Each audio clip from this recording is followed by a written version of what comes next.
Yeah, especially if you're on the match list. Yeah, well, Matchlist is... What is the match list? So the Matchlist is... So Visa has one list, and then MasterCard has another list, and then Amex uses the MasterCard. MasterCard's list is called the Match List, and Visa has their own list, which is the same thing, called TMF, Terminated Merchant File. So... this week I did get a call from a guy and he said, hey, I'm trying to get a merchant account. I applied at like 10 places. That's fine, but you didn't answer my question. Oh, how do you get on there? No, what is it? So what it is you got terminated by the bank for violation of the merchant agreement. So the violation of the merchant agreement could be you violated an anti-money laundering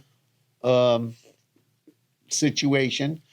Or they said that you did something that maybe you didn't do, or you did something that somebody told you could do, and then you found out you can't do that. Too many chargebacks.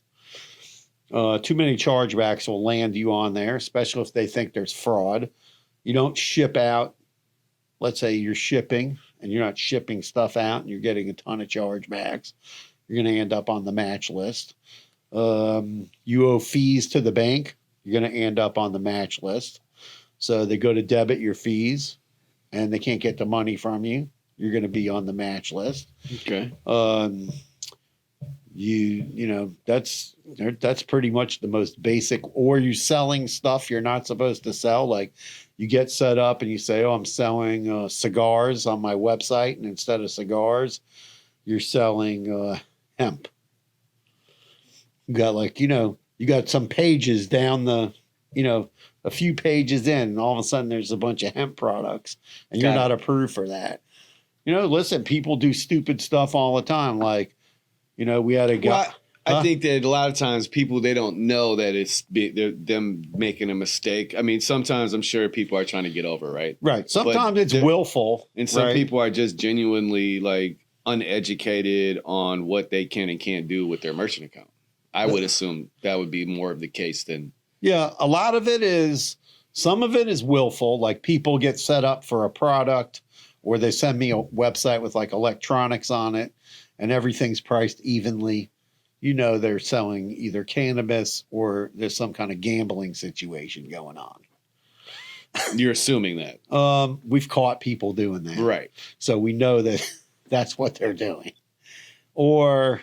somebody doesn't know, and listen, we had a guy who was selling cigars, and then he put he had a picture of Snoop Dogg with a humidor, and it said "Keep your weed fresh." Okay. In the humidor. Well, the bank called me up, and they go, "You need to talk to your cigar guy. Look at this link we sent you. That's got to be off the website by the end of business today." So we had the guy take it off the website.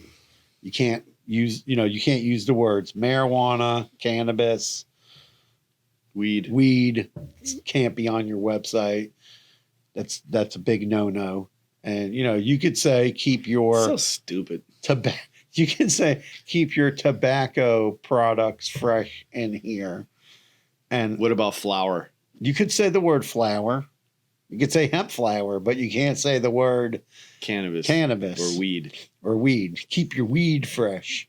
You can't do that. Keep your medicine?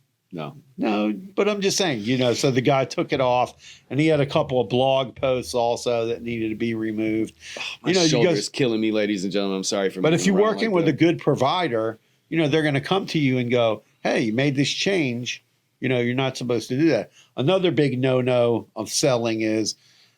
It's very hard for merchants to get set up, especially if you're selling like name brand products.